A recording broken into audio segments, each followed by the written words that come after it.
Isa ang mas lami, kabit o asawa? Asawa, kaya asawa gud. Wala lami ang kabit. Kaya kami kay sakpan ta na. Nakatry na ba kang kabit? Ha? Oo, yo. Oo, managan naman ta. Harap ka na. Nasakpan na ba gato ito nangabit ka? Wa. Nakaibalo ba yung mga asawa? Nagkapangabit ka?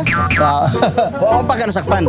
Gigabaan na ka? Oh, nana Gigabaan. gawa. O sa feeling nga gigabaan ka? Lagi kuan kita sa dita ka pa sa tung nauna lumayan mga kuan nakasata sa tung kapikan. Pero sa edad ni mo ron, nanggapangabit pa ba ka? Anong mga bit man gyud ang lalaki? Di ko kasi nabot sa hayan na.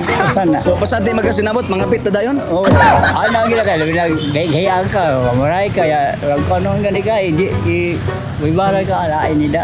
Ay yung sudah kay ang kabit ayo sakpan ta. Gabaan na kita. Na ang gaba na adang hindi wayo nga kan. Sutas mabit. Napakay bugas niyo? Wala sir. Unsa ka importante bugas mo? Importante tambas ka gutom sir. Kaboto? Oo, Sige, mo na ning bugas ako. Lawat ka sir. Yan, nagkapangapi ka. Oo, untag sir. Ihatag na po na ko ni si mga. Lawat ka sir. Kabalo ba ka kining kapiha nga Santon Plus Coffee Mix? Matambalan ang tanan mga balatian nimo, tanang klaseng balatian. Huwag hapdo sa kuto-kutot niya, di ka magnervyos ani. Bisag pag di ka mukaon, pwede ka minuman ning kapiha kay nani sa suya powder.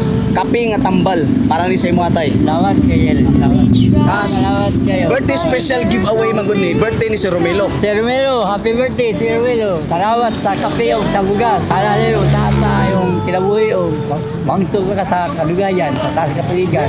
Gitambalan pa ka o Santon Plus Coffee Mix. Mapalit sa mga butika nationwide.